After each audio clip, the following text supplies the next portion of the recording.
256 runs. T20 ലോകകപ്പ് ചരിത്രത്തിലെ ഇന്ത്യയുടെ ഏറ്റവും ഉയർന്ന സ്കോർ. സിംബാബ്വെക്കെതിരെ വമ്പൻ മാർജിനിൽ ജയം പ്രതീക്ഷിച്ച പന്തുമായി ഇറങ്ങിയ ഇന്ത്യക്ക് നേടാനായത് വെറും 72 റൺസിന്റെ മാത്രം വിജയം.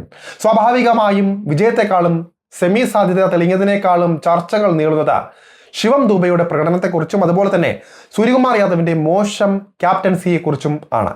മനഃപൂർവ്വം എന്നോണം ഉണ്ടായ പിഴവുകൾ മാറ്റി നിർത്തിയെങ്കിൽ മാർച്ച് 1 വരെ ആരാധകർക്ക് ടെൻഷൻ അടിക്കാതെ ഇരിക്കാമായിരുന്നു. സെമി ഉറപ്പിക്കാൻ ഇന്ത്യക്ക് ഒരു വിജയം മാത്രമാണ് അകലെ നിൽക്കുന്നത്. മഴ വില്ലനായി എത്താനും പാടില്ല. വിൻഡീസിനെതിരെ അരയും തലയും മുറുക്കി ഇറങ്ങുന്ന ഇന്ത്യക്ക് ആശങ്കയാകുന്ന ഒരു ഘടകമുണ്ട്. അത് ടീമിലെ 6ാം ബൗളറുടെ പ്രകടനമാണ്. നിലവിൽ ഈ സ്ഥാനം നൽകി വരുന്നത് ശിവം ദുബെക്കാണ്. ഏറ്റവും ഉത്തരവാദിത്തം കാട്ടേണ്ട ബൗളറാണ് ഈ 6ാം സ്ഥാനക്കാരൻ. സിംബാബ്വെക്കെതിരെ ഇന്ത്യയുടെ ജയത്തിന്റെ മാർജിൻ കുറച്ചതിൽ പ്രധാന പങ്ക് ദുബെക്ക് തന്നെയായിരുന്നു. 2 ഓവർ, അതായത് 12 പന്തിൽ താരം വിട്ടുകൊടുത്തത് 46 റൺസാണ്. വൈഡുകളും നോ ബോളുകളും പുട്ടിന് പീര പോലെ ഈ ഓവറുകൾക്കിടയിലും നിരവധി ഉണ്ടായി. ബൗളിങ്ങിലും ഫീൽഡിങ്ങിലും അലസനായി തീരെ താല്പര്യമില്ലാത്ത തരത്തിൽ ദുബെയുടെ പെരുമാറ്റം മാറിയത് ഒരുപക്ഷെ പലരും ശ്രദ്ധിച്ചു കാണും. തെറ്റിദ്ധരുത്താൻ 2ാം ഓവർ നൽകിയിട്ടും പിഴവുകൾ ആവർത്തിച്ചു. വിൻഡീസിനെതിരെയാണ് ഇന്ത്യയുടെ അടുത്ത മത്സരം, അതായത് സിംബാബ്വെയേക്കാൾ അപകടകാരികൾ. ഏറ്റവും നിർണായകമായ ഓവറുകൾ 6ാം ബൗളർ എന്ന നിലയിൽ ദുബെയുടെ കൈകളിൽ എന്ത് വിശ്വസിച്ചാണ് ഇനി നൽകാൻ പോകുന്നത് സൂര്യകുമാർ യാദവ്? അർഷ്ദീപ് സിംഗ്, ജസ്പ്രീത് ബുംറ, ഹർദിക് പാണ്ഡ്യ എന്നീ 3 പേസ് ബൗളർമാരും ചേർന്ന 10 ഓവറിൽ സിംബാബ്വെക്കെതിരെ വിട്ടുകൊടുത്തത് വെറും 66 റൺസ് മാത്രമാണ്. ഇതിൽ അർഷ്ദീപ് 3 വിക്കറ്റുകളും വീഴ്ത്തുകയും ചെയ്തു.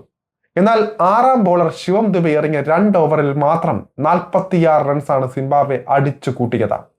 തന്റെ ആദ്യ ഓവറിൽ ഒരു നിയന്ത്രണവും ശിവം ദുബെക്ക് ഇല്ലായിരുന്നു. അത് ബോഡി ലാംഗ്വേജിൽ തന്നെ ഉണ്ടായിരുന്നു.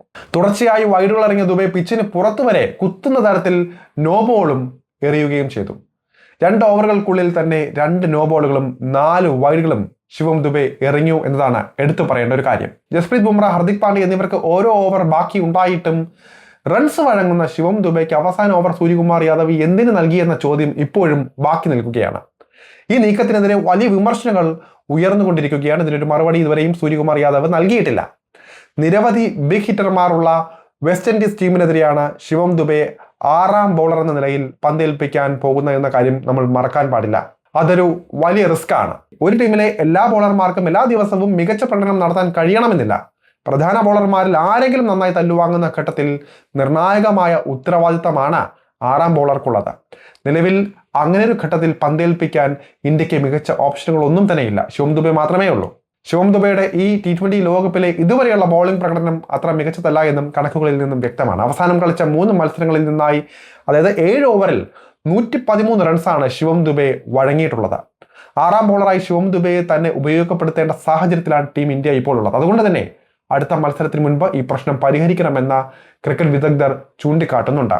എന്തായാലും ശിവം ദുബെയുടെ പ്രകടനം മെച്ചപ്പെടുമെന്ന പ്രതീക്ഷയിലാണ് ആരാധകരും ടീം മാനേജ്മെന്റും. ജയം അനിവാര്യമായ മത്സരത്തിലെ ചെറിയ പിഴവുകൾ പോലും കണക്കാക്കപ്പെടുമെന്ന കാര്യം മറക്കാൻ പാടില്ല. ബാറ്റർമാർ കഷ്ടപ്പെട്ട് റൺമല ഉയർത്തിയത് കൊണ്ട് മാത്രമാണ് സിംബാബ്വെക്കെതിരെ വലിയ അപകടം കൂടാതെ ജയിച്ചു കയറാൻ ഇന്ത്യക്ക് സാധിച്ചത്. ഈ പോരായ്മകളെല്ലാം മനസ്സിലാക്കി സൂര്യകുമാർ യാദവും സംഘവും വിൻഡീസിനെതിരെ ഇറങ്ങുമെന്ന് തന്നെ പ്രതീക്ഷിക്കാം.